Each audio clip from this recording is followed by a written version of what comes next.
Will you marry me? क्या तुम मुझसे निकाह करोगी?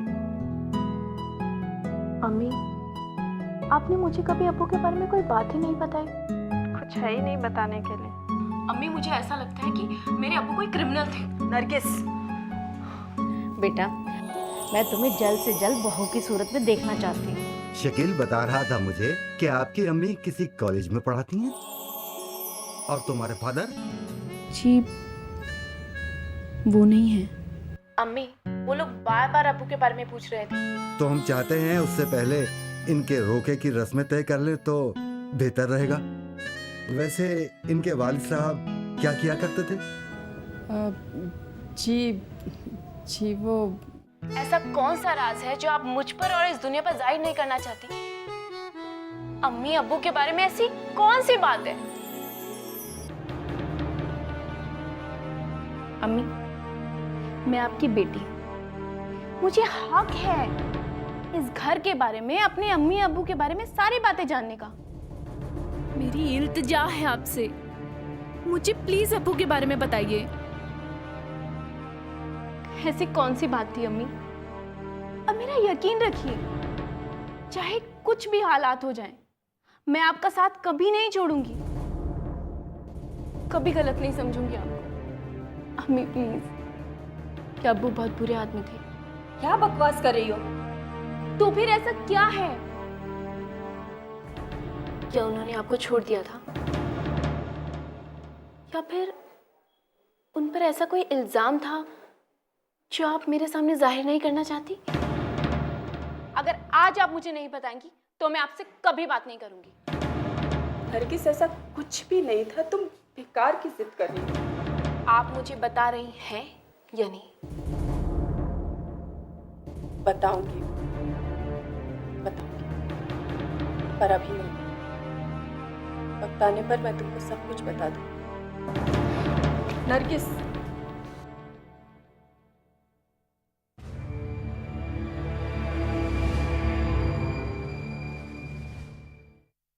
आज मैं बहुत गिल्ट महसूस कर रहा हूं।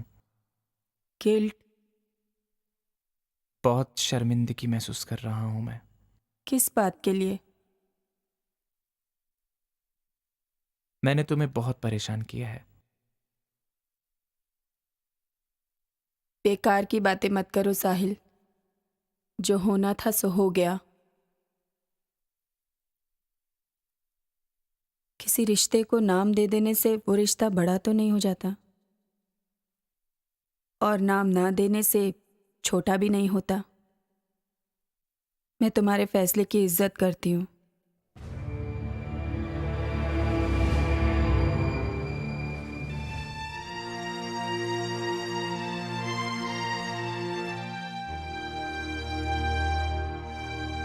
बेगम, एक बात समझ में नहीं आई कि नरगिस की अम्मी अचानक उठकर खड़ी हुई और चली गई। समझ में नहीं आया।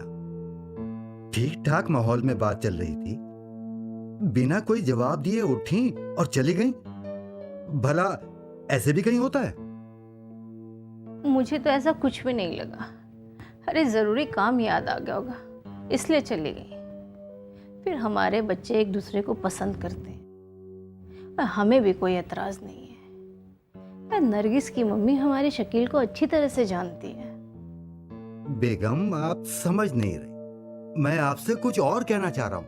क्या कहना चाहते हो तुम? नरगिस की अम्मी से मैंने उनके खाविंद के बारे में ही तो पूछना चाहा था, लेकिन वो अचानक उठ खड़ी हुई और चली गई।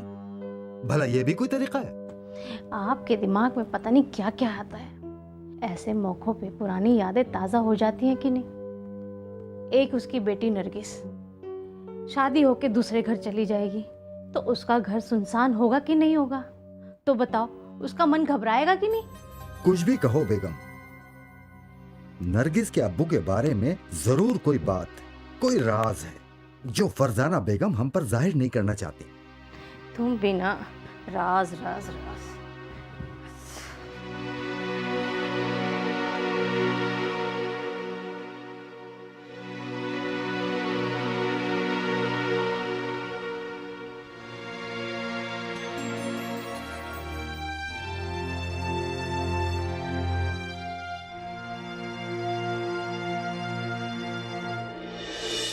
नरगिस, बहुत नाराज हो मुझसे?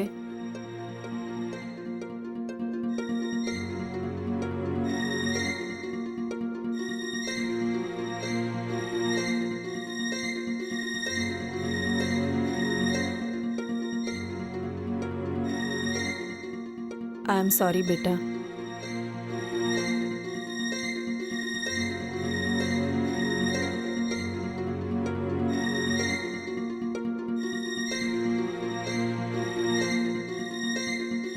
अब्बा, आप छोटी सी बात को इतना बड़ा क्यों बना देते हैं?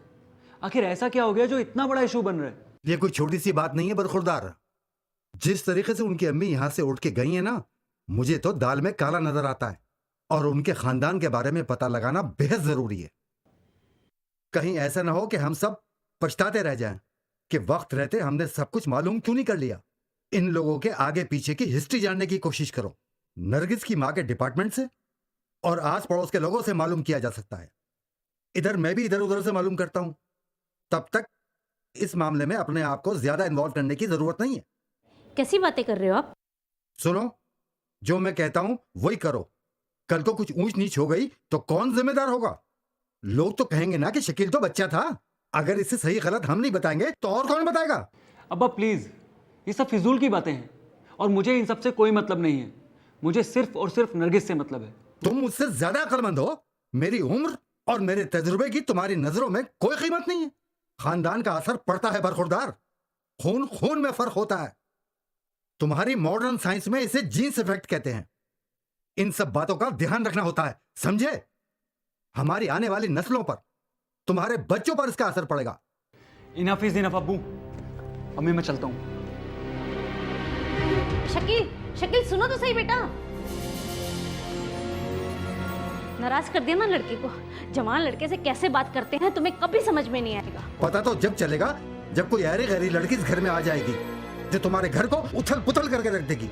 अरे शादी से पहले अगर सारी बात का मालूम कर लिया जाए तो इसमें बुराई क्या है? जब वो आई थी तब तो आप उससे बड़ी मोहब्बत जता रहे थे। आज क्या हो गया? आज तो आप कुछ और ही बोल रहे हो। आपके साथ कोई छोटी सी बात हो जाए ना तो आपको लगता है कि कोई आपको लूट के ले जाएगा, आपको धोखा दे जाएगा। वो जवान लड़का है, IRS कर चुका है। आप उसे दूध पीता बच्चा समझते हो? IRS कर रहा है तो इसका यह मतलब तो नहीं कि वो लाट साहब हो गया हमारे लिए। आज बिना सोचे समझे उसकी बात को मानती रहोगी तो कल को रोती रहोगी कि जल्दी में फैसलों का हर्षित क्या होता है। अगर कोई राज निकला तो? कोई राज निकलेगा तो मैं देख लूंगी। और ये क्या लगा रखा है, राज राज राज? अरे वहम की भी हद होती है। हाँ।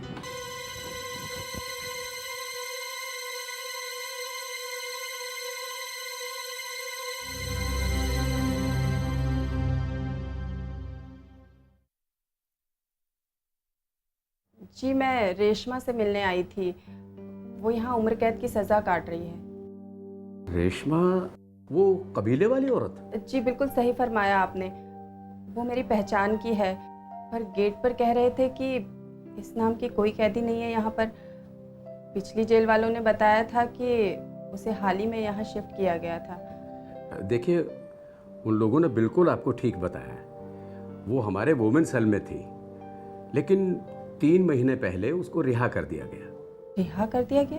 जी, वैसे उसकी रिहाई अभी दूर थी, लेकिन उसके अच्छे चाल चलन की वजह से उसके रिहा होने की सिफारिश की गई थी और वो सिफारिश मंजूर कर ली गई, इसलिए वो रिहा होकर यहाँ से चली गई। आपको कुछ मालूम है कि कहाँ गई होगी?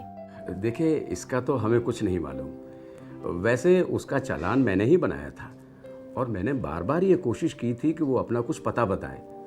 वो कहने लगी कि मेरा कोई जान पहचान का है नहीं, इसलिए उसने कुछ पता नहीं बताया। आप उनके किसी रिश्तेदार या जानकार से पूछिए ना। जी शुक्रिया। It's all right.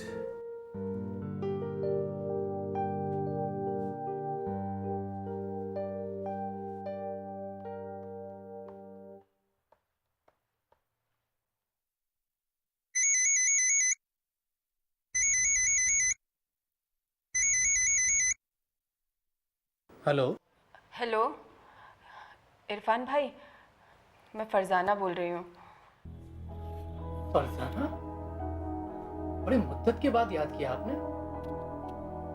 इरफान भाई, आप मेरे घर आ सकते हैं? बहुत ज़रूरी काम है, प्लीज़। ऐसी क्या बात हो गई? आपको पता है रेशमा जेल से छूट गई है और मुझे नहीं समझ आ रहा कि मैं उसे कैसे हैंडल करूं। ओके, मैं आता हूँ, फिर वहीं गोल्डी मीट मटन मसाले, जो आपके हाथ का मटन खाए जिंदगी भर आपका हो जाए। जहाँ जाए रिश्ते बनाए गोल्डी मसाले।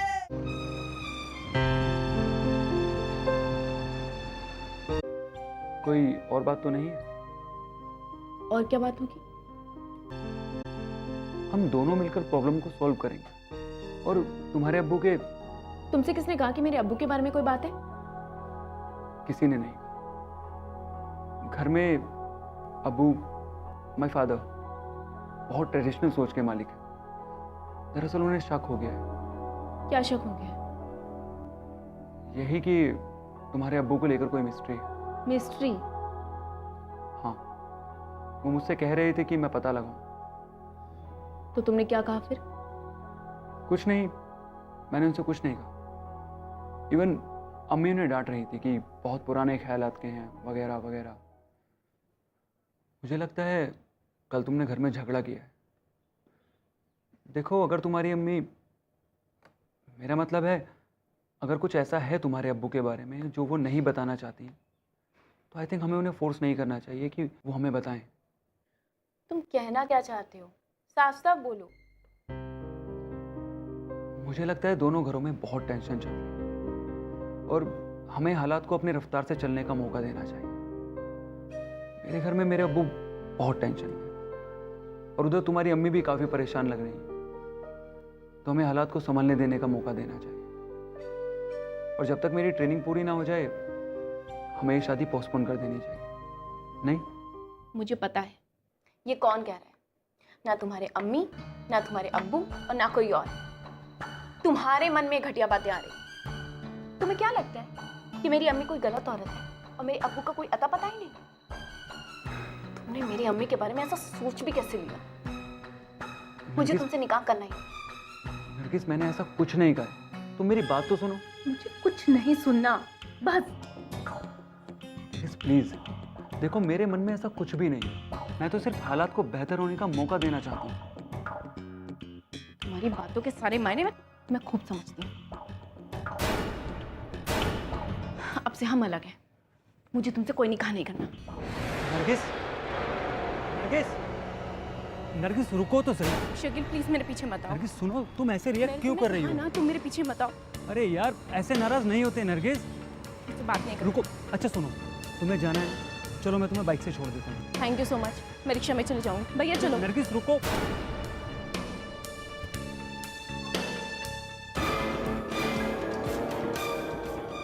थैंक्स इरफान।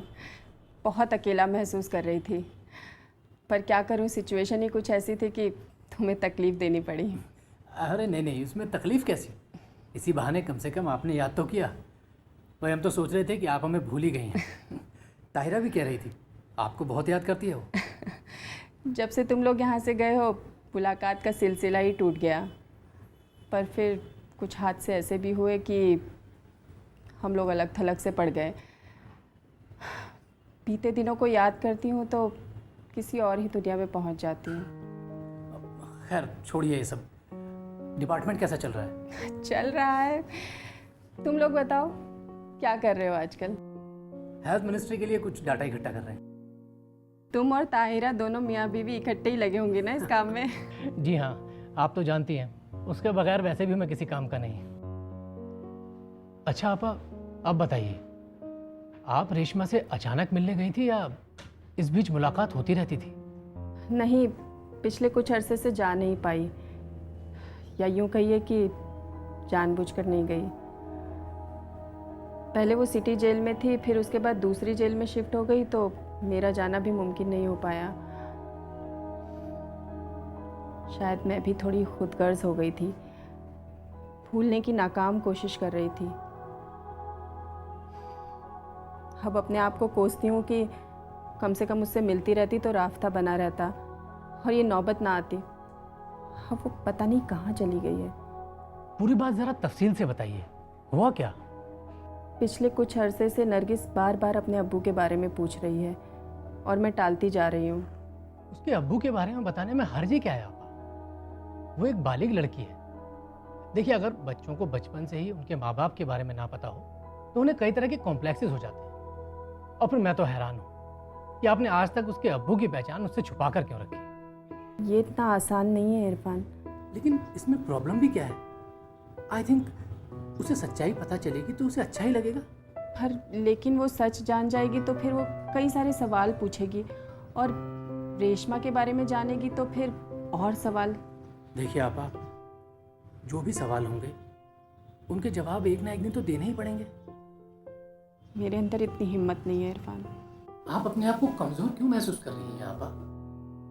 आपने कुछ गलत नहीं किया है। आप बेवजह अपने आप को कसूरवार मान रही हैं। तब जो हुआ मैंने जज्बात में आकर फैसला लिया, या क्या हुआ कुछ समझ नहीं पा रही हूँ। तब नहीं पता था कि इसका अंजाम क्या हो सकता है। अंजाम की क्या बात कर रही हैं आप? आपने कोई गुनाह किया है? मालूम नहीं, लेकिन नरगिस तो मुझे गुनहगार समझ रही है, और जब उसे हकीकत का पता चलेगा तो मुझे और भी बड़ा गुनहगार समझेगी। मैं नरगिस को क्या जवाब दूंगी? उसका एक बॉयफ्रेंड है, दोनों की शादी की बात चल रही है, और मैं कल लड़के के माँ बाप से मिली। वो नरगिस के अब्बू के बारे में सवालात कर रहे थे। एक ना एक दिन सच तो सामने आना ही है। तब अंजाम क्या होगा सोचकर ही घबरा जाती हूँ। अब तक जो कुछ भी हुआ था उसमें ना किसी का कोई जाती मकसद था और ना ही किसी का कोई कसूर था। हालात जैसे जैसे बनते चले गए उसी के मुताबिक होता चला गया। ये इतना आसान नहीं है इरफान। नरगिस की जिंदगी का सवाल है, उसकी शादी का मसला है। अब इस राज को मैं अपने दिल में नहीं दबाए रख सकती। अरे कल नरगिस को पता चल गया तो मैं क्या जवाब दूंगी उसे? मुझे जल्द से जल्द रेशमा को ढूंढना है। तुम्हारे पास उसका पता ठिकाना कुछ है? हाँ, कुछ फोन नंबर्स हैं मेरे पास, लेकिन वो बहुत साल पुराने हैं। मैं देखता हूँ। फिर तो हमें जल्दी करनी होगी, देर करना ठीक नहीं है। ठीक है आपा, मैं देखता हूँ क्या हो सकता है और जल्द से जल्द पता लगाने की कोशिश करता हूँ। गोल्डी मीट मटन मसाले, जो आपके हाथ का मटन खाए जिंदगी भर आपका हो जाए। जहाँ जाए रिश्ते बनाए गोल्डी मसाले।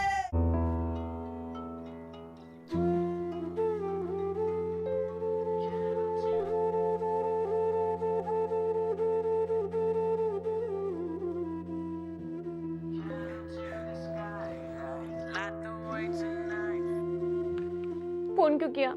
अरे तुमसे बात करने के लिए फ़ोन किया। और क्यों किया है? क्या बात करनी है? नरगिस, देखो पहले तुम रोना बंद करो। मुझे कुछ अच्छा नहीं लग रहा है। देखो नरगिस, ऐसे रिएक्ट नहीं करते, सब ठीक हो जाएगा। नरगिस, मैं जानता हूँ कि तुम्हारे और तुम्हारी अम्मी के बीच में कुछ चल रहा है, लेकिन वो जो भी चल रहा है उसे आराम से हैंडल करो, और अपनी अम्मी से कुछ भी ज़बरदस्ती पूछने की कोशिश मत करना। नरगिस, ऐसी बहुत सी बातें होती हैं जो हम किसी से नहीं कह सकते, यहाँ तक कि अपनों से भी नहीं, लेकिन वक्त के साथ सब कुछ खुद सामने आ जाता है। और फिर नरगिस, वो तुम्हारी अम्मी हैं, उन पर यकीन करो, वो कुछ गलत नहीं करेंगी। और वैसे भी नरगिस, इंसान सही या गलत नहीं होता, हालात होते हैं। नरगिस, तुम सुन रही हो ना? शकील, मैं ऑलरेडी बहुत परेशान हूँ, मुझे और परेशान मत करो।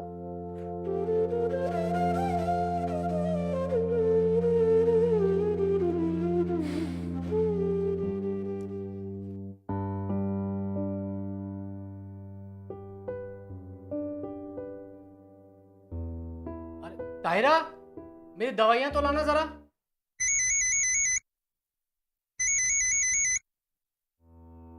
हेलो इरफान, हाँ फरजाना आपा। मैंने इसलिए फ़ोन किया है कि शाम से नरगिस अपने आप को कमरे में बंद करके बैठी हुई है। इतनी देर से कोशिश कर रही हूँ, कोई जवाब ही नहीं दे रही है और ना ही दरवाज़ा खोल रही है। समझ में नहीं आ रहा क्या करूँ। मैं आऊँ क्या अभी? अच्छा, रेशमा की कोई इन्फॉर्मेशन मिली? सुबह से ही फ़ोन ट्राई कर रहा हूँ, लेकिन शायद नंबर बदल गए हैं, इसीलिए कोई फ़ोन लगे नहीं रहा। फिर तो कोई रास्ता नहीं, हमें वहाँ जाकर ही पता करना पड़ेगा। अब हमें और देर नहीं करनी चाहिए। जी मैं ऑलरेडी सारी तैयारियां कर चुका हूँ जी, बस मैं निकलने ही वाला हूँ। डोंट वरी, मैं ज़रूर कुछ ना कुछ पता लगा लूँगा। बस आप नरगिस का ध्यान रखिए, बाकी सब काम मैं कर लूँगा। जी हाँ, और अगर मेरे पीछे से कोई भी आपको ज़रूरत पड़े तो ताहिरा है ना, इसे फ़ोन कर लीजिएगा, ये आपके पास आ जाएगी। लीजिए बात कीजिए। हेलो, हाँ फरजाना, आदाब। आदाब ताहिरा। तुम बिल्कुल फिक्र मत करो, खुदा ने चाहा तो सब कुछ ठीक हो जाएगा।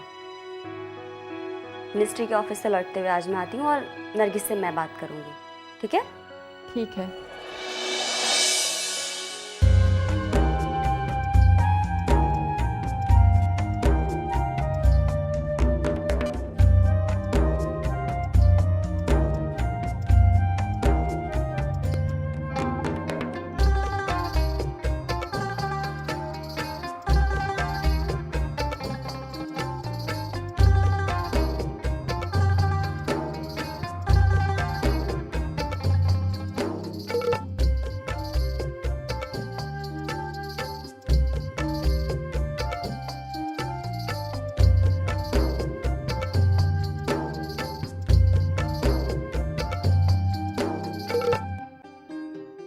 नमस्कार, मैं हूं श्रीकांत वर्मा और आप देखते रहिए अजीम फनकारों की ज़िंदगी पर मबनी प्रोग्राम गुफ्तगू, हर शनिवार रात 8:30 बजे और हर इतवार दोपहर 12:30 बजे, सिर्फ और सिर्फ डीडी उर्दू पर। फेरों के लिए खड़े हो जाइए। शादी का ख्याल आए तो सपनों से निकलकर शादी.com पे आए। Download now. बड़े बड़े देखे पर तुमसा नहीं देखा। बताओ, अपने ही इलाज के लिए नर्सिंग होम खुलवाए बैठे हैं। यहाँ कोई पप्पू चप्पू नहीं है। जितनी तेजी से आए हो ना, उतनी ही तेजी से निकल लो यहाँ से। चलो। मुझे तो लगता है हमारा पिंटो ही इसका पप्पू है। कौन है जो मेरे जुनून के साथ खिलवाड़ कर रहा है?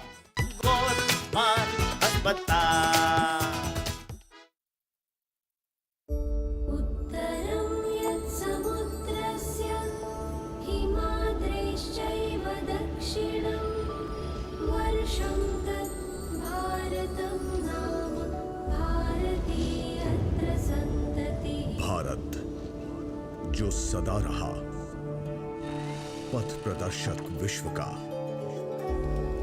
धर्म का, अध्यात्म का, संस्कृति का, शिक्षा का और विज्ञान का। भारत जिसने समृद्धि का प्रसार किया, प्रेम व अहिंसा का प्रचार किया, विविधता में एकता का संचार किया। भारत ने सदा किया सभी मत पंथों को स्वीकार, विदेशियों का सत्कार, वसुधैव कुटुंबकम का व्यवहार। फिर यहाँ एक समय आए कुछ विदेशी, करने को तो व्यापार, पर करने लगे छल का कारोबार। सोने की चिड़िया के पंखों को वे कतरने लगे। समाज, संस्कृति, शिक्षा और संस्कार को नष्ट वे करने लगे। फिर ऐसा षड्यंत्र हुआ कि भारत परतंत्र हुआ, पर मिट न सकी स्वराज की चेतना, उठी स्वाधीनता खोने की वेदना। देशभक्ति की धुन में मगन वीर योद्धा बढ़ चले, नारी शक्ति जाग उठी, वनवासी भी हुंकार उठे।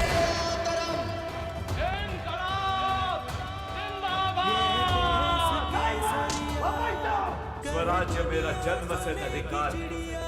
ये देश के सरिया ना कुछ बढ़ के वतन से हंसते हंसते दे गए कुर्बानी अपने प्राणों की। लुटा देंगे सारी खुशियाँ। ये तुम मुझे खून दो, मैं तुम्हें आजादी दूंगा।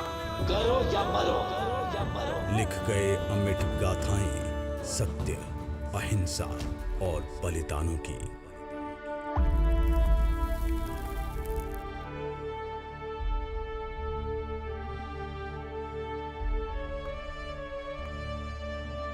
स्वराज भारत के स्वतंत्रता संग्राम की समग्र गाथा। देखिए स्वराज प्रत्येक रविवार प्रातः 9 बजे, पुनः प्रसारण रात 9 बजे, सिर्फ डीडी नेशनल पर।